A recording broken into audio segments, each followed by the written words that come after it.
Welcome if you've just joined. My name is George. I've been hosting the Ignite stage, which is this stage, the main stage, right up until the last conversation that we have. But it's not often that we get to sit down and listen to Google leaders in one spot. And that is exactly the conversation that we're going to get stuck into now. Are you ready for it? Yes. Put your hands together. Let's welcome them onto the stage. Hello, hello, everyone. Can I get a happy Black History Month? Hey, it's our month, you know, so we better celebrate it. I hope everyone has really been enjoying today. I know that I've been catching some incredibly exciting talks. I caught the previous one with Vanessa and Ramat, very much speaking about protecting your boundaries. And I know my work calendar from now onwards, I'm saying this to all my colleagues in the crowd, should be an email. Should be an email, no meetings. I'll put it on a t-shirt if I have to. Now, I'm really excited for the discussion that we're going to be having today with some of the most senior Black leaders in the region, being able to really drill down and get some advice and the conversation around the future of work. So I'll do a really quick introduction to myself. I'm Kelsey. I'll be the moderator for today's session. I very much shape, uplift, and advocate for internal communities within Google. And I will now be introducing our panel. So we'll start off with Obum. Now, Obum is a global leader in educational innovation with over 20 years' experience. As global head of education at Google DeepMind, he democratizes access to transformative learning experiences in computing and AI. His work has helped millions of students develop essential skills for a rapidly changing world. And apparently, Obum, you also have an OBE from 2022, is that correct? Yeah, that's correct. Thank you. Next is Ola. In her current role as Google's Senior Director of People Experience, Ola oversees talent acquisition efforts across APAC, India, and EMEA, steering one of the largest and most diverse teams within Google's people function. Responsible for hiring over 10,000 interns, graduates, professionals, and executive leaders from across 35 countries. Her tenure has defined her ability to foster inclusive workplace cultures and execute integrated talent strategies that transcend geographical boundaries. I know, I loved that as well. And last, but certainly never least, Alex, who is our Managing Director of Google Sub-Saharan Africa, and named as Britain's 100 most influential Black people in the Power List of 2023 people. Alex started his career in YouTube in 2020 as a Managing Director for YouTube Emerging Markets in Europe, Middle East, and Africa. And prior to joining YouTube, Akosi was the Executive President and Managing Director of Viacom's CBS Networks and BET International. Okay. Now, I very much have given the bios, but what I will say is, other than your biographies, would you be able to start by introducing yourself and a little bit more about what you do? Obum, if we could start with you. Thank you so much, Kelsey. And thank you so much, everyone, for having me. I feel so comfortable being in this audience. It's really great to be home with your community. My work is focused on three key areas at Google DeepMind. Google DeepMind is the part of Google, the unit of Google that is focused on foundational AI research. My work is across three areas. One, partnering with universities to build the future AI researchers and engineers. And then the second area is around AI literacy. Empowering teachers to have a very foundational understanding of AI in order to be able to support their students. And then the last area of work is around AI research, how we can use our research breakthroughs to power learning at scale for everyone. Beautiful. I can tell you've done that quite a few times, Obum. Okay, hi, nice to meet everyone. I'm Ola. If my sons were here, they would call me the governor. That's my name at home. Or the gaffer. I prefer the gaffer, football fan here. My job is to change the shape, look, and feel of Google. by finding the talent communities that we so desperately want, bringing them into the organization, and enabling them to thrive. That was nice and beautiful. Let me try to see if I can, again, my name is Alex Okosi. My work is just, I have the privileged position of working with an amazing bunch of Googlers across the continent in terms of being able to try to make sure that we realize our mission in Africa, which is, of course, to be able to drive transformational change, transformational growth, enabling our products and services to be very, very helpful and relevant to Africans. But at the same time, making sure that we build a foundation for leveraging technology to be able to fast-track Africa's growth. So the work that my colleagues do, of course, are incredibly supportive of that, especially as we look at AI being a critical factor in what Africa needs to embrace as we are in this era. So that's what I do. A lot of people do a lot of the hard work, and sometimes I just get the credit. I love that. I'd say all of you really have those themes of growth, of education, of representation in line with the work that you do. And I think I'm immensely privileged to be sitting here with you all now. So I'll very much kick us off, as I did a little bit earlier. It is Black History Month, and our internal themes at Google are really around our legacy, our future, and specifically in the UK about it being our time right now. So as we're increasingly looking at legacy, but also looking future forward, what are some of those pivotal moments or decisions in your career journeys at Google that have significantly changed your leadership trajectory? We're starting quite easy. Who do you want to start with? For me, so I've been at Google 5 years, and I came to Google after over 20 years in financial services, mostly on the investment banking side, and then the last 8 years before that on the asset management side. So I was coming into a completely different environment, a completely different sector, loads of learning for me. I think the most important thing for me was 3 months before I joined, 3 months after I joined, the pandemic hit, right? And then, of course, in the midst of that was the murder of George Floyd. So you're at home, you're in a new company, you're not sure if, how's this gonna go, right? It's all change. In my space, being people and culture, I think the most important thing was how did I make that moment count? And how did I galvanize the organization? And I remember calling up, the president of the EMEA business and saying, we have got to do something here. And I knew things were different because before I got the sentence out, he said exactly the same thing. We have got to do something very different here. So for me, that was a really pivotal moment. I think outside of that, one of the biggest things for me is really showing the empirical evidence that diverse teams outperform. They outperform when it comes to decision making, they outperform when it comes to the financials, they outperform when it comes to innovation. So if you are looking to grow a business, diverse teams outperform. So that is my business case for why my team exists. I love that. I don't know, Alex, if you'd like to add your... Look, I mean, I think similar to a lot, I think we arrived similar times. I was also coming from a completely different industry, right? I spent a lot of my formative, at least a lot of my definitive years on the African landscape, right? I started my career in the US, but I then went to build our MTV and Viacom business in Africa, which was all about music and entertainment. And in a lot of ways, I was having an incredible career, but I knew that I wanted to be in the tech space because I feel like I had done it in the media space. And to kind of have the transformational impact and being able to continue doing that, I felt like tech was where I wanted to be. So for me, it was really amazing to get the opportunity to come in and join Google on the YouTube side because it was that intersection between technology and content. I was still going to be in my space while at the same time learning about tech.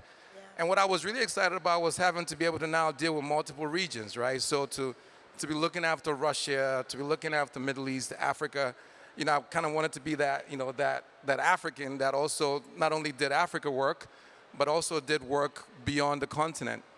But then again, as fate will have it, I was very passionate about the work we're doing on YouTube on the continent. Of course, we're driving. Russia was growing tremendously, and then of course the war happened. And Russia went away as part of my territory. So for me, it was a pivotal point that in a lot of ways led to the role that I now sit in, which is probably the best thing that could have happened to my trajectory because I'm back home doing the work that I love. I'm back doing Africa work. I'm very focused. I'm now looking at the breadth of our Google services, not just YouTube.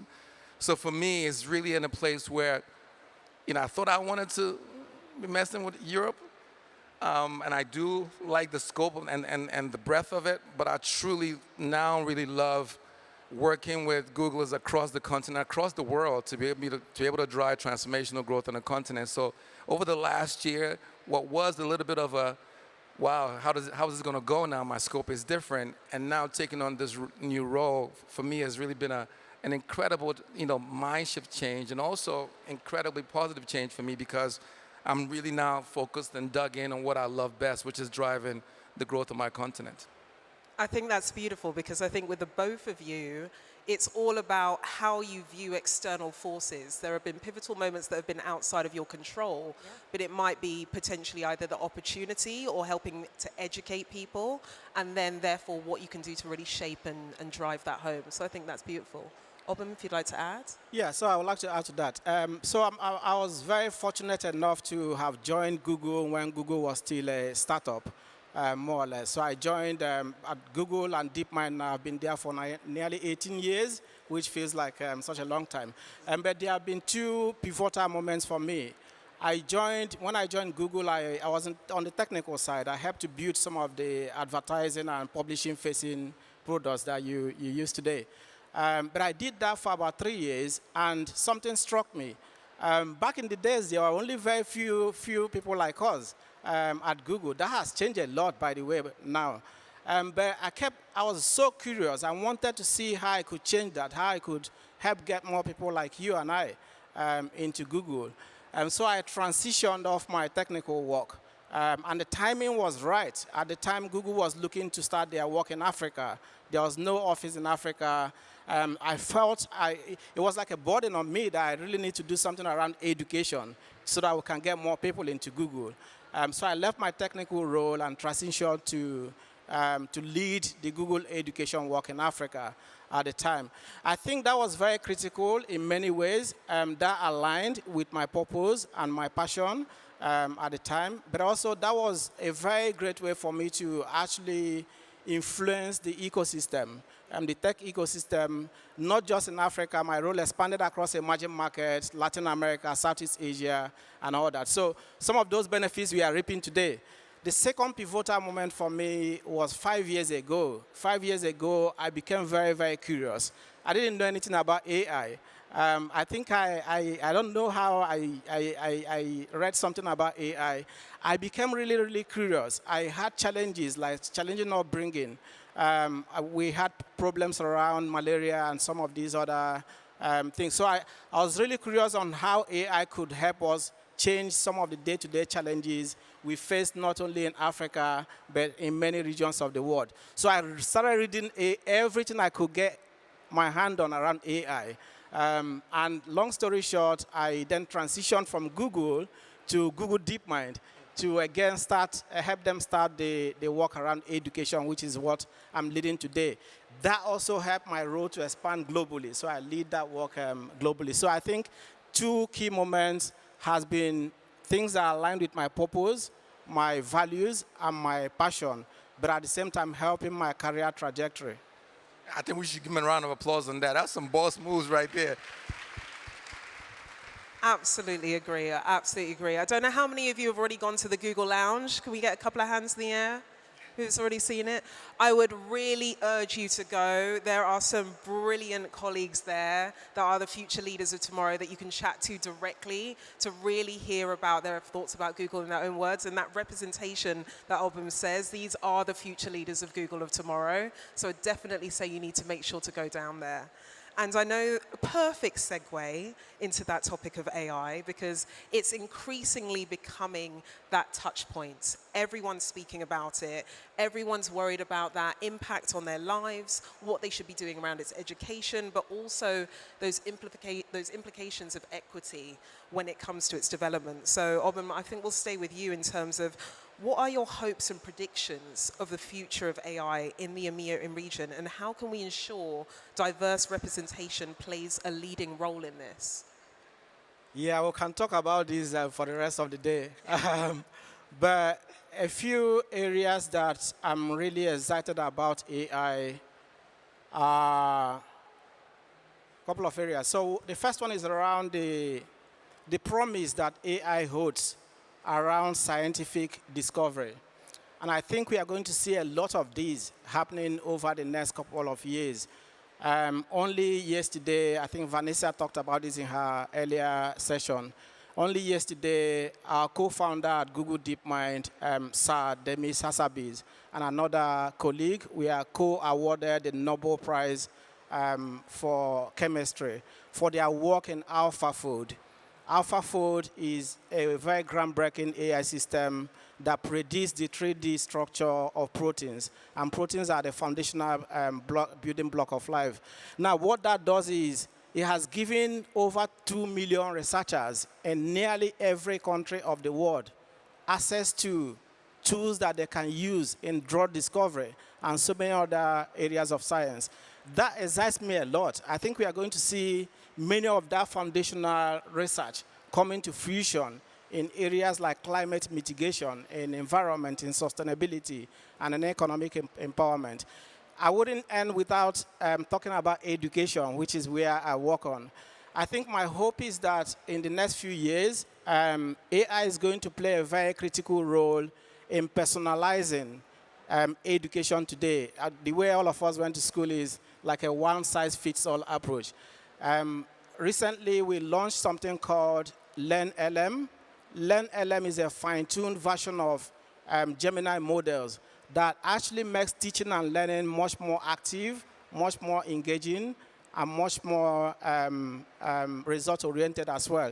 So I think we are going to see, my vision is that we'll have an AI tutor for every learner and a teaching assistant for every teacher so that we can lessen the burden on teachers and actually get them to do what they enjoy doing most, which is engaging directly with students. And there are so many other areas I think we are going to see a lot around upskilling the workforce, preparing them to be ready for the future of work. There's going to be a lot around actually the business applications of AI, in specific use cases, whether in insurance or banking and across industries. Our escape, just on that point of education, does anyone know how Gemini works?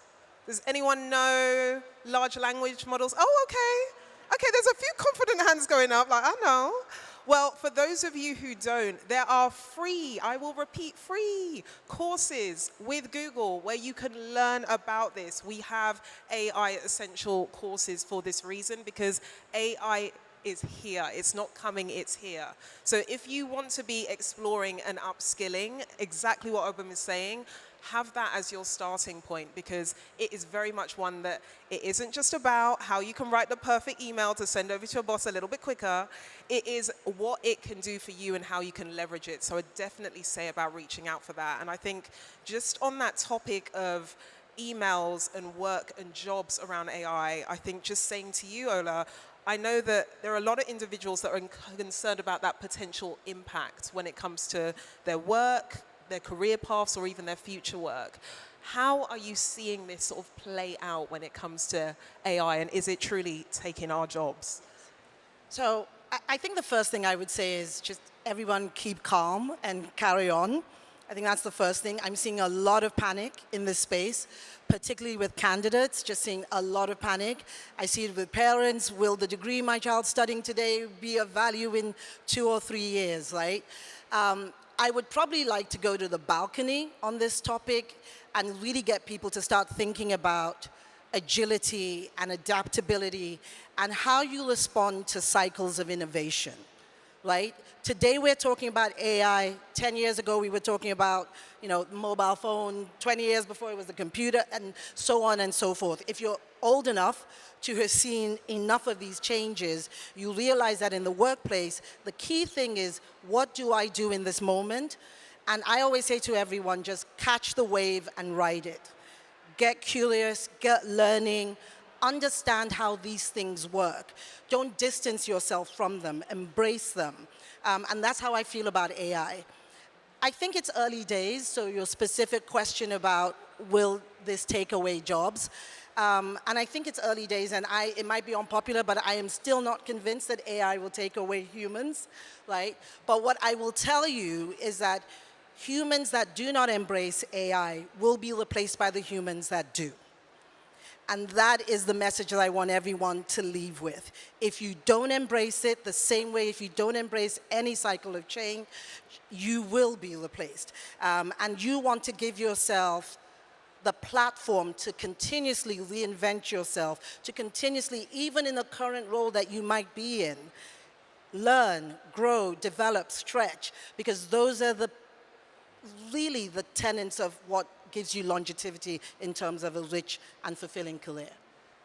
Definitely. I'd say, saying that again, it's all about that education. And Alex, I'd love to hear in terms of SSA, how are you hearing some of this conversation play out in the region? Well, look, we're not hearing it. We're actively, making sure that AI is something that we're going to use to fuel the growth of the continent. So I think oftentimes AI becomes this like real buzzword or phrase, and everyone's kind of worried about AI. We have to kind of demystify what it is. I mean, I always try to, at least communicate it to people. That it's just aggregated information, intelligence, right? It's data, it's machine learning, it's compute power, it's being able to get to information and be able to solve for things much faster. As an AlphaFold example that was given a little bit earlier by Obum. So in a lot of ways, I think people need to get over the AI, the mystique of it, and understand it's nothing much more than ensuring that, for instance, on the continent, that the data that is part of the machine learning and the models also inclusive of Africa data. And the great thing about the work we're doing on the ground is that we have 2 research centers in Africa that we established not yesterday, not last year, but over almost 5 years now, in Ghana and in Kenya now. And the work that we're doing there is phenomenal work. It's transformative work.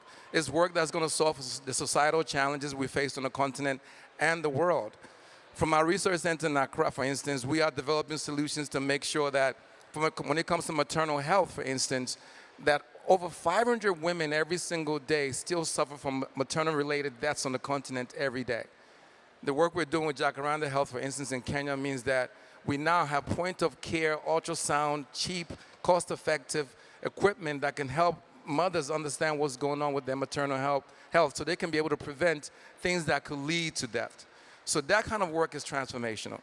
The work that we're doing is in terms of climate mitigation. When it comes to issues of locust outbreaks or riverine floods, we now have our forecasting that allows people to understand way in advance when these things are going to take place. So for farmers, for instance, they're able to protect their crops. If it's going to be floods, you're able to know how to be able to move your family so that you don't get affected by the floods and lose lives. So for me, these are some of the things that the work that we're doing that, again, leverages AI, similar to what Obum is talking about on the education side. But what I get more excited about is the innovation that AI can drive in terms of how it can really be additive to the growth of the continent. There are a lot of white papers out there. It depends on what number you want to use, but I'll use the most conservative number. The most conservative number is that by 2030, which is, a couple of years from now, around the corner, AI can add about 5.6% to GDP growth on the continent. That's phenomenal. That's about $2.9 trillion.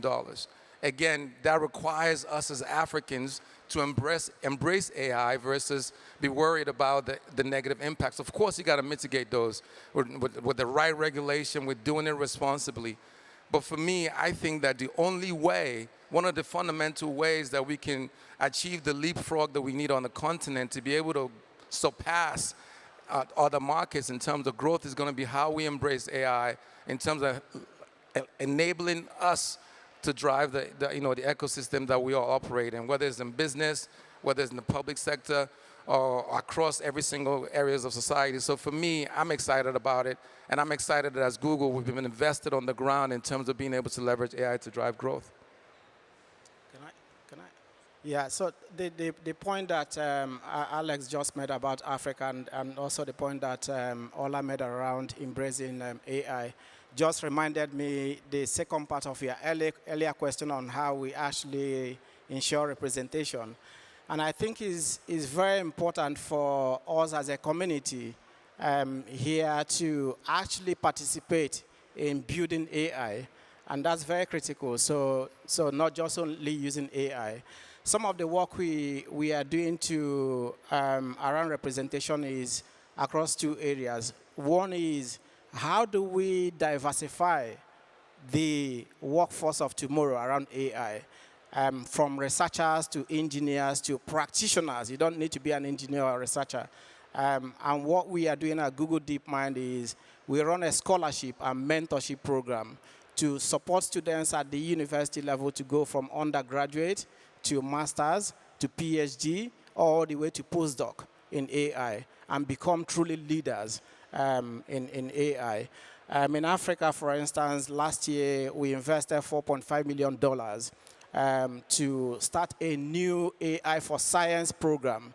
We believe that the next Nobel laureate prize in AI could come from Africa, for instance. Amen. Or could come from this community. So why not empower them to go all the way to lead scientific research in Africa? And then here in the UK, we work with some of the top universities to also fund scholarships and a mentorship program for students. And at the very early years, we also believe that for you to see that changing representation 10 years from now, we need to start early. So we are working a lot with teachers in underserved communities here in the UK and globally to actually train up teachers around what AI is so they can then empower students. We got $10 million grant from google.org just a few weeks ago, which we are now using to expand the teacher training across markets in EMEA. We're looking for them to give us even more money for Africa. No, listen, let's just be honest about it. A third of the global youth population will be from the continent by 2030. Yeah. A third. If we don't embrace AI, if we don't embrace technology, there's no way to solve for it. Our governments are not going to be equipped to solve for it themselves. It's going to be us as citizens to be able to participate in this economy. So for me, it's critical. It's critical. AI. Okay? Professionally, I do want to say that was some lovely answers. I think personally in the back of my head, I'm like, yes, because it is so true. It is all about that education and it all starts with us. So thank you so much for that insight. And I know that we've got quite deep, so we'll step back a little bit, get a little bit more lighthearted. And I will say that what are some of the most motivating factors for all of you when it comes to the work that you fulfill, both professionally but also personally? I know, not that light-hearted after all. No, not that light-hearted. I think I will anchor back to joining an organization and having a goal and a vision of what it should look like and feel like. And I love that story, Obum, that you told about when you started, and you must have been the only one in the room, yeah?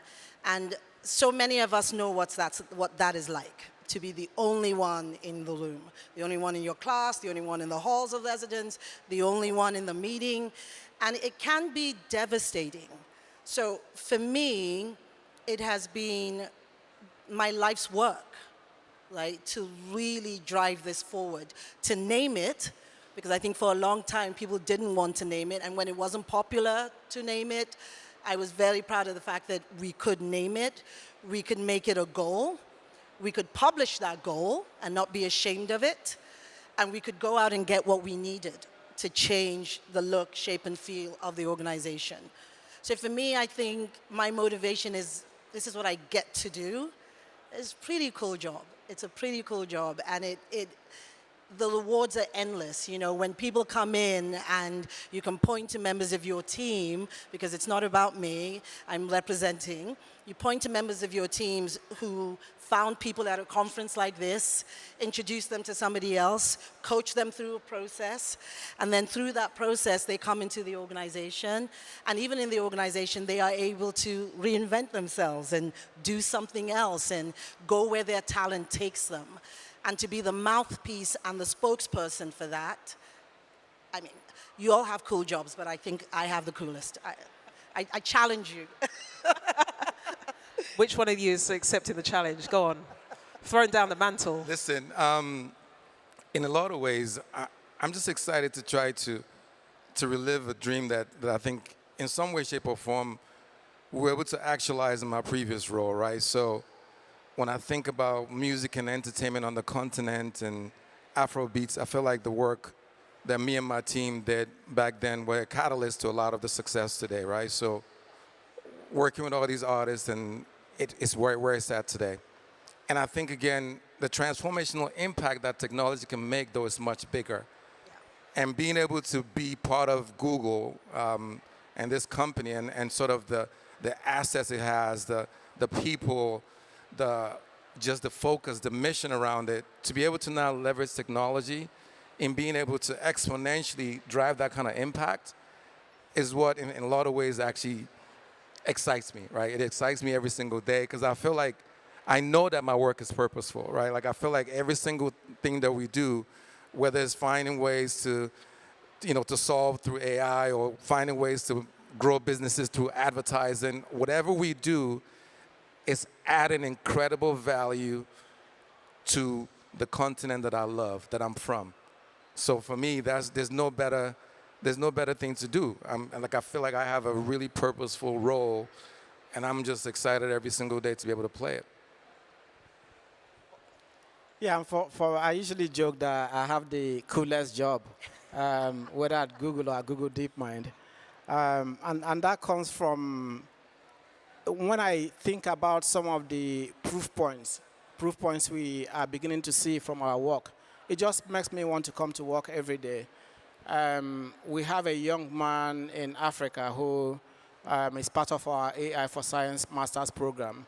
And he's finished his program, his studies, and he's now using machine learning to try to figure out how to solve dengue fever.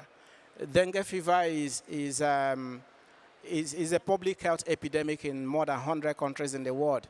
And over 100 million people suffer from dengue fever every day. Every year, imagine that young man is able to use machine learning to solve that problem. That's what excites me.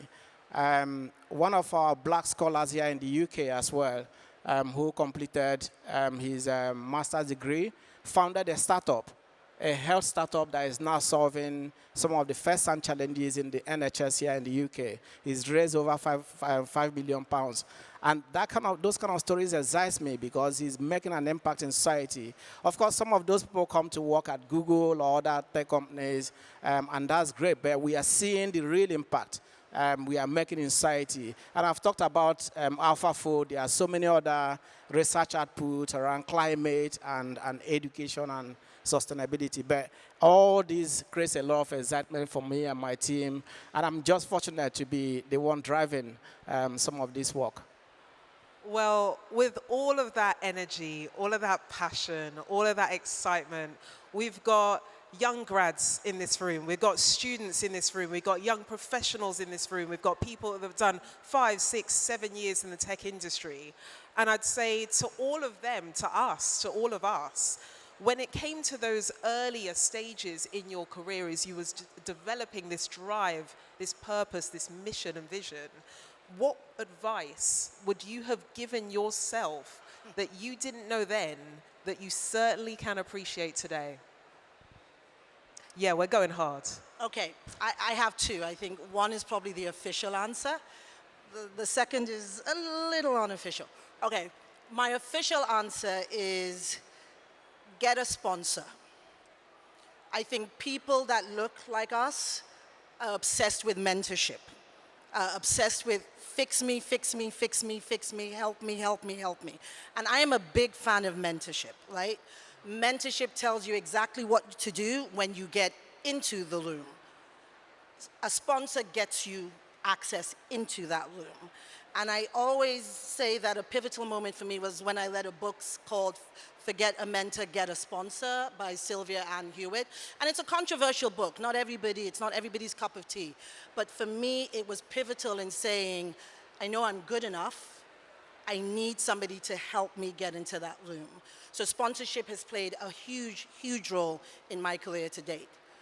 My unofficial one is know your number. When it comes to compensation, too many times when I say, how much do you want? And people, and I'm like, I want more money. I One more money. Hola, one more money. I mean, since we're asking for raises, I mean, But it's important. It's important to know the number you want coming in. It's important to do your research and know exactly what your value is in the market. And that is on you. That is not on your recruiter to do that job for you. And I hear that all the time, like, why didn't you give me more? But no, you should know your value. It's your career to drive and own. So know your number, and even when you get into the seat and you're looking for the next piece, know the number you want to get to. Don't just be looking for a promotion without that comp piece. If we are going to change the world as a community, we need this to do it, right? So start by always know your number. That's important. Hey, I've just learned something today. I don't know my number. how do you not know Ola, your you can number, help my Alice? number now. How You do can you help not know my your number? No, listen. Let me just actually double click on what Ola just said because I think it's real critical. Literally, if you look at I tell people all the time, my career growth, my successes, all due to people. In fact, I call these are my angels, and I actively go out and I adopt mentors. Right now, Ola took it a little step further in terms of there's a difference between mentorship and sponsorship. The success I've had is that a lot of those mentors were sponsors in a lot of ways, right? Yeah. But for me, though, it's really critical to understand that getting a mentor, you have to be deserving of that mentor. Like, you have to be in a position where people want to spend time. You have to be that person that they want to spend time coaching. In everyone's lives, they're busy. Why do they want to invest in you? Why do they want to spend time helping you grow? And you have to be that person that's moldable. You have to be that person that wants to learn. You have to be that person that's humble, that really looks at that mentor and values every single second, a minute that they spend with you to help you get better. So what I always say to people is, I didn't get this far in any stretch of the imagination without the mentors I've had. I mean, if I tell you the stories of even how I got into this gig or that gig or that gig or went to this school or that school, oftentimes it's because of people that helped me find my way. And that's what mentors can do. So I will say to you, I'll double down on that. Please make sure that you find ways to connect to people that you admire. Recruit them. Actively seek them out. But again, let them know why they should support you. Because most people want to support other people, but they don't want to waste their time. So that's what I would say to you. I can't say it's something that I didn't know.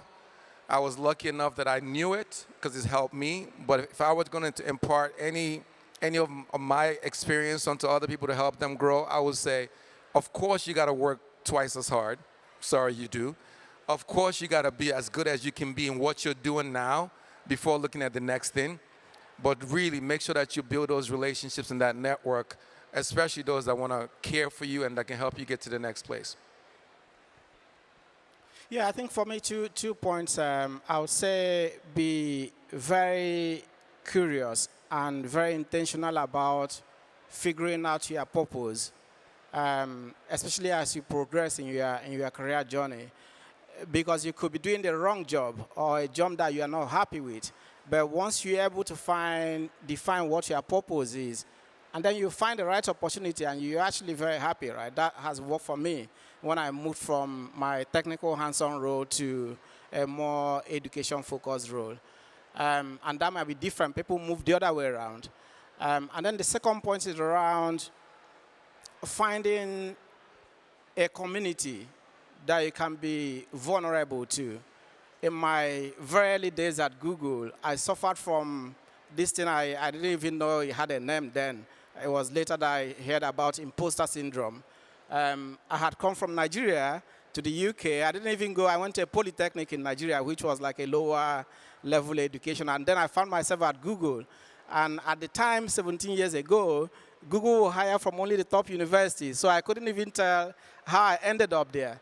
But I was pretty good. That's why I ended up there. But it took me time to realize that, and then eventually at DeepMind. So find a community that you can be vulnerable to, talk to about your challenges. And it was doing that really helped me to know that actually I'm pretty good. That's why they hired me. Yeah. yeah, so those would be my 2 points. I love that. I'm afraid they'll probably usher us off the stage soon because I can see that clock counting down. So what I will say is thank you to the three of you. I really appreciate the time. Thank you. Can I get a woo woo? Thank you. And I will just say to everyone always says to us to be resilient, and I hate when people say black people all got to be resilient. It's education, it's opportunity, and it's this community. Thank you very much. Thank you.